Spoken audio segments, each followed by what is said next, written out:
নাহমাদুহু ওয়া নুসাল্লি আলা রাসূলিল কারীম। মুহতারাম ইমাম সাহেব, সম্মানিত মুসল্লিয়ানে কেরাম, আসসালামু আলাইকুম ওয়া রাহমাতুল্লাহি ওয়া বারাকাতুহু।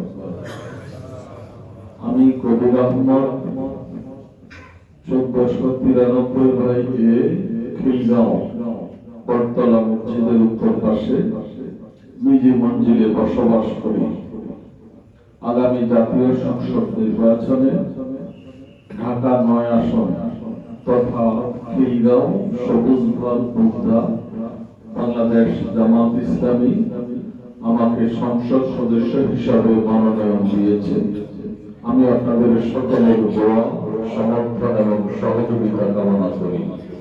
সম্মানিত মুসল্লিয়ানে কেরাম, আমরা যারা আজকে এখানে উপস্থিত আছি, আমাদের সকলের সৃষ্টিকর্তা আল্লাহ রাব্বুল আলামিন। আল্লাহ রাব্বুল আলামিন আকাশ ও জমিনের সৃষ্টিকর্তা তথা ১৮,০০০ মাখলুকাতের সৃষ্টিকর্তা আল্লাহ রাব্বুল আলামিন।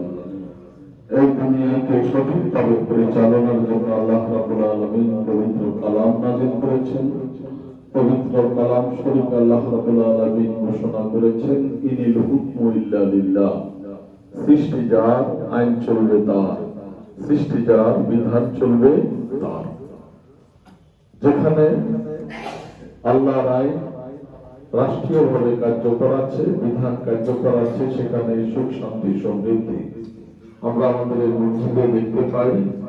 আল্লাহ রাব্বুল আলামিনের বিধান অনুযায়ী মসজিদ পরিচালিত হয় বলেই এই মসজিদে কোনো বিশৃঙ্খলা নাই, কই নই আল্লাহ নেই। ইমাম সাহেব যখন রুকুতে যান, সকল মুসল্লি রুকুতে যায়। ইমাম সাহেব যখন সেজদায় যান, সকল মুসল্লি সেজদায় যায়। এখানে একটি সুষ্ঠু শৃঙ্খলার মাধ্যমে এই মসজিদটি পরিচালিত হয়। কিন্তু আমরা মসজিদ থেকে বের হওয়ার পর আমাদের সমাজ, দেশ, রাষ্ট্রে আল্লাহ রাব্বুল আলামিনের বিধান রাষ্ট্রীয়ভাবে কার্যকর না থাকার কারণে সমাজে নানা ধরনের বিশৃঙ্খলা লেগে আছে।